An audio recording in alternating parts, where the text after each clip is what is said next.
Good morning, everyone. I want to talk today about rumination, those looping thoughts that are just kind of constantly living rent free in our head, as we say.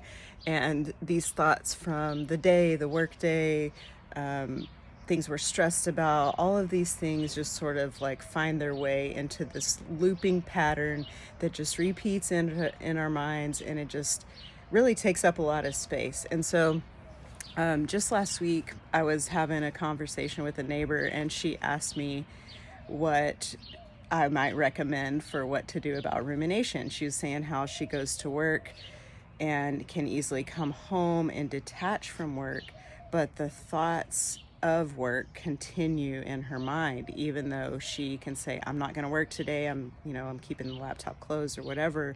It's still sort of found its way into her thoughts. So it almost feels like you're working whenever that happens. So when I started to answer her, I started talking about my systems for organizing to-dos. I use Notion, and I have a system that I created based on a book called Getting Things Done that has where I capture open loops, and I process these tasks every day and add to it and those kinds of things. And that really does help with rumination to a degree, because you're organizing all the things that you're thinking about you have to do.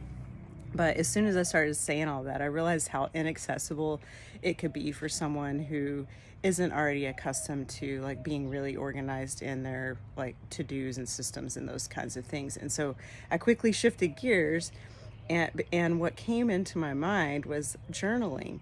That is the number one thing that I think helps with rumination, and anyone can do it. Her reaction is like a lot of people's. She said, "Oh, well, I don't mean to be rude, but I tried journaling, and it just feels like I'm just writing. This is what I did yesterday, and this is what I'm doing today, and it just feels like this list of my to-dos, and I don't really see how that's helpful. I don't have anything interesting to say."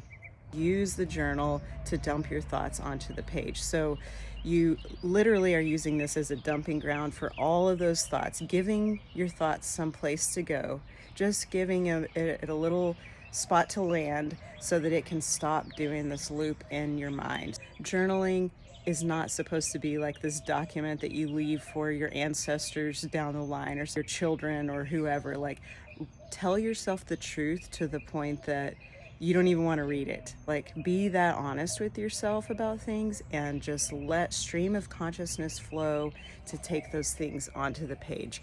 And I think you'll see a huge improvement in any rumination that maybe you may be experiencing.